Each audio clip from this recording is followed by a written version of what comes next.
बोल जयकारा बोल मेरे श्री गुरु महाराज की जय। श्री अमर ज्योति दर्शन दिव्य लीला अटल विश्वास। अटलांटा में रहने वाले एक भगत जी की श्री गुरु महाराज जी के पावन चरणों में बहुत श्रेष्ठ एवं उच्च भावना थी। वह अटलांटा में बने विनय धाम आश्रम में प्राय सेवा के लिए जाया करते थे। एक दिन वे अपनी गाड़ी से ऑफिस से घर की ओर लौट रहे थे। अनजाने में उनसे ट्रैफिक के नियमों का उल्लंघन हो गया। वहाँ के नियम अनुसार यदि साथ वाले पथ पर एम्बुलेंस या पुलिस की गाड़ी खड़ी है तो उस पथ से अपनी गाड़ी ले जाना अपराध माना जाता है। भगत जी अनजाने में गाड़ी उस पथ पर ले गए। पुलिस वालों ने तुरंत ही $700 का चालान काटकर उनके हाथ में थमा दिया और 10 अक्टूबर 2017 को कोर्ट में पेश होने का आदेश सुना दिया। दिनांक 9 अक्टूबर सन 2017 को सब गुरमुखों के रोम रोम और प्राणों में रमने वाले श्री श्री 108 श्री पंचम पातशाही जी महाराज के ज्योति समा जाने का दुखद समाचार सुनकर सबके हृदय विदीर्ण हो गए। अटलांटा आश्रम में रहने वाली बाई जी ने तुरंत ही टिकट लेकर भारत की ओर प्रस्थान किया। पीछे से आश्रम की देखरेख और श्री परमहंसों की सेवा का कार्यभार बाई जी ने भगत जी को सौंप दिया। भगत जी बहुत ही श्रद्धापूर्वक प्रेम विभोर होकर श्री परमहंसों की सेवा करने लगे। अगले दिन उनकी कोर्ट में पेशी थी। एक तो चालान भर सकने का सामर्थ्य नहीं था और दूसरी ओर सेवा छूट जाने की चिंता। यह सोचकर भगत जी का मन बहुत उदास हो गया और वे श्री परमहंसों के आगे खड़े होकर सजल नयनों से प्रार्थना करने लगे कि प्रभु कृपया मेरा जुर्माना माफ़ करवा दीजिए, वरना मुझे कारावास में जाना पड़ेगा। विनय करते करते जब वे श्री पंचम पातशाही जी महाराज को माथा टेकने लगे तो सहज ही उनके मुख से निकला कि आज तो आप मेरे साथ कोर्ट में चलकर इस केस को सुलझा ही देवें। उन्होंने आश्रम से बाहर निकलकर अपनी गाड़ी का दरवाज़ा खोला और जयकारा बोलते हुए मन ही मन श्री प्रभु जी को अपनी गाड़ी में विराजमान होने की विनय की और फिर ड्राइवर सीट पर जाकर बैठ गए। थोड़ी ही देर में वह कोर्ट में उपस्थित हुए। जज ने पूछा कि क्या आपने गलती की है? भगत जी कहने लगे कि मुझसे गलती तो हुई है पर अनजाने में। जज कहने लगा कि अपराध तो अपराध ही है, आपको जुर्माना देना होगा। भगत जी ने जज से अपना जुर्माना माफ़ करने की अपील की।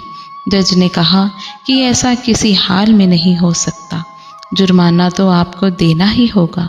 हाँ, मैं इतनी छूट देता हूँ कि तुम यह राशि एक ही बार में ना देकर 6 महीने में किश्तों में चुका दो। भगत जी कहने लगे कि मैं इतनी राशि किश्तों में भी नहीं दे सकता।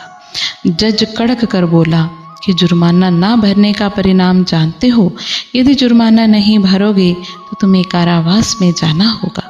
भगत जी कहने लगे कि घर में मेरी छोटी बच्ची और पत्नी है जो मुझ पर ही आश्रित है, इसलिए मैं कारावास में भी नहीं जा सकता।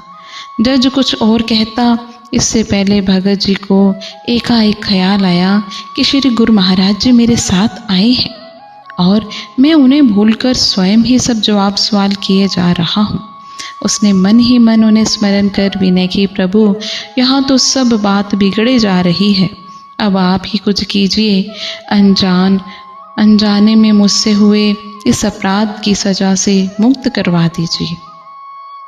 जज, जिसने थोड़ी देर पहले भगत जी को कारावास में जाने का अपना अंतिम निर्णय सुना दिया था, पुनः कहने लगा कि मेरे पास एक विकल्प है।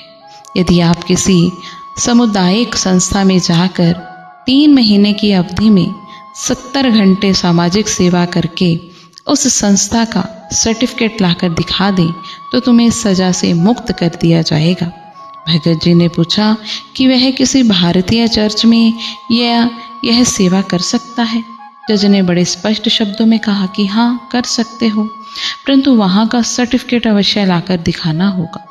यह सुनकर एक बार को तो भगत जी को विश्वास ही ना हुआ कि जज साहब ने जो कहा है वह उसे ठीक समझ पाया है या नहीं। परंतु दोबारा पूछे जाने पर भी जज ने जब वही शब्द दोहराए तो भगत जी की खुशी की कोई सीमा न रही। उन्हें यह समझते देर ना लगी कि इस सजा को सेवा में बदलने वाले और कोई नहीं, स्वयं मेरे प्यारे प्राण प्रिय श्री गुरु महाराज जी ही हैं। आश्रम पहुंचकर उन्होंने श्री चरणों में दंडवत प्रणाम किया और बड़ी श्रद्धा व हितचित से सेवा में संलग्न हो गए। महाप्रभु जी ने पूर्ण आस्था रखने वाले भगत जी को घोर विपत्ति से मुक्त कर अपना विरत तो निभाया ही और उसके साथ साथ उसे भक्ति में और सुदृढ़ कर दिया। कहाँ तो उसे इतनी बड़ी रकम जुर्माने के रूप में देनी पड़ती या फिर कई वर्षों तक कारावास की यातनाएं सहनी पड़ती।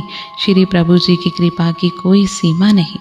आपने सेवा का चमत्कार दिखाकर उसके जीवन में सुखों की प्रभात कर दी। 3 महीने पश्चात उसने आश्रम से सर्टिफिकेट बनवाकर कोर्ट में जज के आगे पेश कर दिया। जज ने उसे इस केस से रिहाई दे दी।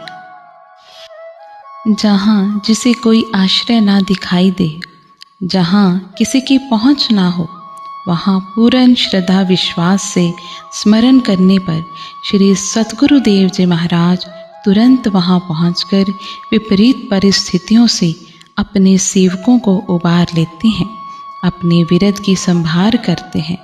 गुरबानी में भी वर्णन आया है, सबे गला विसरन इक्को विसर न जाओ, धंधा सब जलाई के गुर नाम दिया सच सुआओ।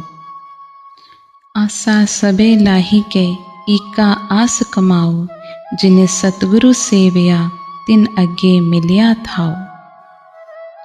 संसार की प्रत्येक वस्तु, पदार्थ और रिश्ते नाते भले ही भूल जाएं, परंतु मन से प्रभु नाम का कभी विस्मरण ना हो। मिथ्या पदार्थों के पीछे रमी हुई आसक्ति को मिटाकर महापुरुष नाम की सच्ची दौलत बख्शीश करते हैं।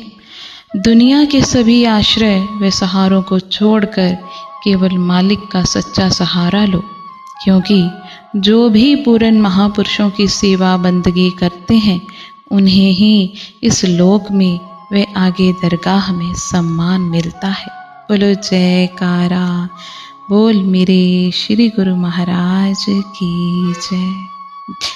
जय सच्चिदानंद जी।